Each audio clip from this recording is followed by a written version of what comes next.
Tell us about your take on Soldier 76. How are you feeling? Wow, Soldier 76. Well, it's great that he's an older guy. And he gets to, and he got into soldiering for the right reason. Right. Jack Morrison from Indiana. He cared about this and his team, and he lost everything and he was betrayed. And now he's a vigilante and he's still got the right idea. So the template. There's a lot of my uncle, who was in World War II, on the Europe side, fighting in Europe, and he was a pilot. And I remember as a kid, he was touted as this war hero. And, that was his all celebration. And he showed me later, as I got older, this photo book of all of his friends, pilots and stuff, and at the end of the book are all downed planes.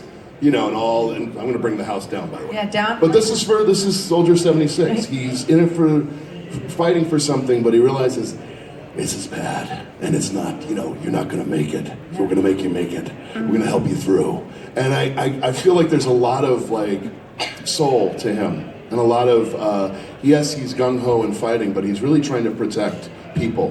Right. And he's got the pathos of war. And so there's also that older Clint Eastwood, thing, get off my lawn. Clint Eastwood in his older, where he's got the look, where he's got the strange, peering at you. Different now, he's getting a little more crusty, a little angry.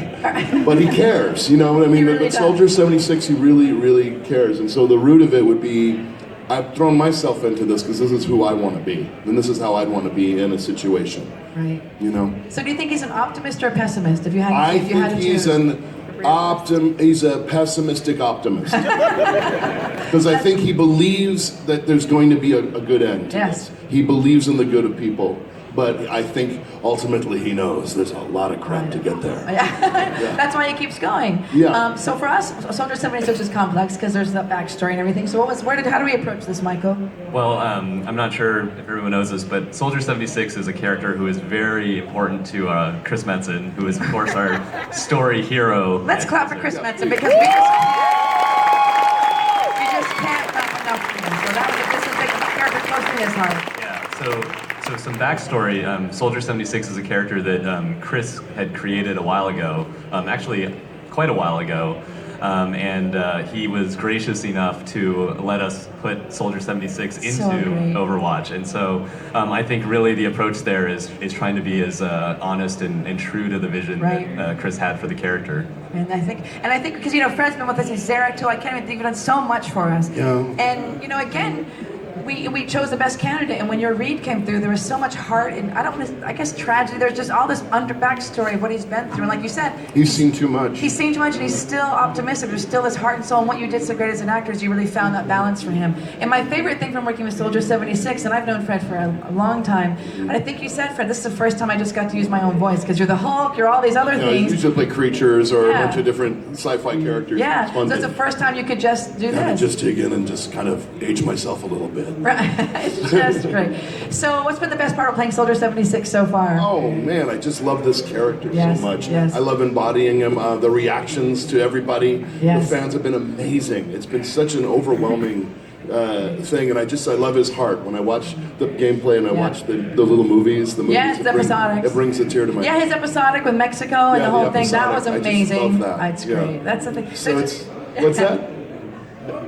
I love you too, son.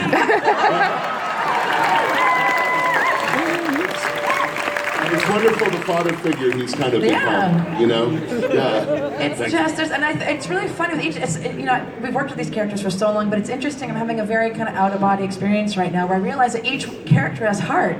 There's so much love in every single character on this table, whether we get into it in the game lines or not, but there's this love and heart between Reinhardt, Hanzo. I mean, everybody has this diva. There's just so much love and inspiration. So how do we choose? I'm going to jump to you really quick, Michael. How do we choose new characters and accents and regions? Is there an approach, or how's that been happening? It's pretty interesting. It's a fairly organic process. We usually don't jump into it saying like, oh, we'd like to make a character from Mexico or something like that. And actually, if any of you saw the panel yesterday, you can kind of see how Sombra came from this character called Omniblade, which really doesn't have too much direct kind of like cultural connection, but as we were developing it, our assistant art director Arnold Sang did this drawing, which was sort of an exploration of a like Aztec-inspired like dagger throwing character. And I think someone at that point said like Sombra, and then we started talking about hacking, and from there the character it's kind of collaboration, right? Yeah. And kind of brainstorming together. So we don't look at a region and go, we're going to do that next. It's just whatever makes sense in the big story. Yep. It's probably, I mean, from our work together, we start with a little story, then a little tendril goes that way, then goes that way, and then suddenly off we go. We find ourselves in new regions. It's pretty amazing. Yeah, and I think we start fairly simple. Right. I think one of the things that we do on Overwatch is we try and actually simplify all different parts of the game, and I think the story and the characters is no different. But one thing we like to do is we give you the character and kind of the base interpretation of the character. I think actually a diva is a good example of this, where you're like, okay, I understand what diva is, and then as we move forward, what we like to do is to start to layer in more of that character, so you can see that there's actually more than just what your first take is. Right, and again, kind of going back to what Charlotte said, even just beyond the lines, there's much more in that character. We try to get as much character in as much, as best we can for every character in every line. And I think that's what we always strive for. So I love it. I love Soldier 76. Well, we have to have a cowboy, obviously. So the one, the only Matt Mercer. He might be vaguely familiar to you from some online show, that Critical Role. It's pretty great. Total side note that we got dice this year in our goodie box, right? Like, that's kind of amazing. Yeah, right, we did. So Matt, when did it hit you that this whole phenomenon was happening? It was 2 years here at Blizzcon. Right. When the first trailer was released, I was standing out in the cinematic kind of opening area, looking up at the giant screen, going, "Oh my God, this looks so amazing." Right.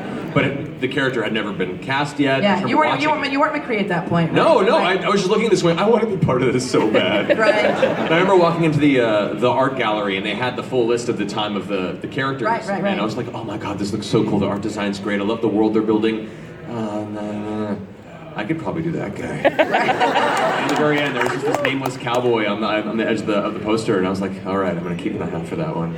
Right. And I never knew that. You auditioned, you got it legit, fair and square. Yeah, I was just like, as opposed to like beating someone until they let me do it. That's how I get most of my work. Or the casting couch, whichever one. Well, it's just, shh. That's our secret. I know. But no, it's not anymore. You just ruined it. But go ahead. No, I was super excited that when the audition came through, and for me, a lot of my family's from the South, and so it's a draw, and many different places I'm very used to, but more my appreciation for the era of Americana, of the Old West, and the classic kind of. So great. It's such an iconic portion of our history of a country, and even though this is a futuristic game per se, it's kind of cool to bring that character, kind of taking that element of our history into it, and where you're the older Clint Eastwood, there's elements of the younger Clint Eastwood in this one. So yeah, no, it's been an absolute blast, and the characters, So fun. He's got the coolest outfit. All of you have the coolest outfits. I mean, it's kind of ridiculous. I've seen so many. You guys seen some McCrees walking around here this weekend? It's been so many. Where's the McCree? Is there a McCree? Come on, I gotta see the McCree. Let's see the McCree. Yeah. Oh, this is Gambler McCree. Oh yeah. He knows what's happening. Look at, you are. Yeah, you did that. Just do your badass walk. Let's see your cowboy saunter. Let's do it. Let's do it. Keep going. Great. Awesome. Tell us your name and where you're from. Don't turn around. Don't. Come on. Are you guys looking? Wow. Look, this is happening right now. This is called a Blizzard Showdown. Sorry, what's your name and where are you from? I'm Kyle Danskin from Manhattan Beach, it's really close. Awesome. And you are? I'm Jim, I'm from Connecticut. Did you guys make this all yourself? That's amazing. You guys, let's give it up for these amazing McCrees.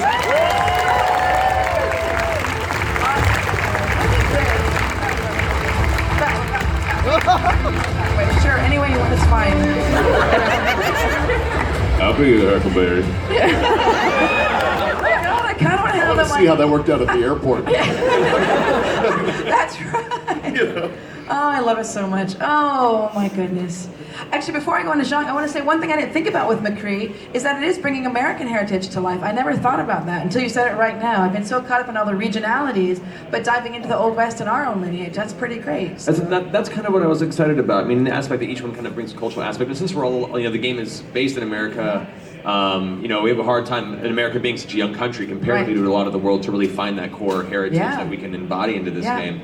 And so it was kind of cool to bring one of the really, one of the few eras that we definitely see as an American, era into the game. And well, who doesn't love westerns? I know. As a fan of Deadwood and now Westworld and everything else, I'm like, yeah. And I think, Michael, when we worked on McCree, we didn't want to go full cowboy. That sounds weird, but we were trying to go full cowboy. We didn't go full cowboy.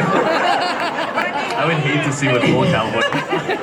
This sounds like a weird sexual term. Anyway, but I mean, we didn't want to push it too much. I think we wanted to kind of, because we didn't want McCree to be too loud or too much. He was like a subtle kind of nuanced. Yeah, we still wanted him to be able to be taken seriously. Yeah, despite the McCree himself might work against that. Yeah, he takes himself too seriously. Though, speaking of that does remind me. I have to say that Matthew, he had to say probably the worst, cringiest line of dialogue that I've ever written. What is it?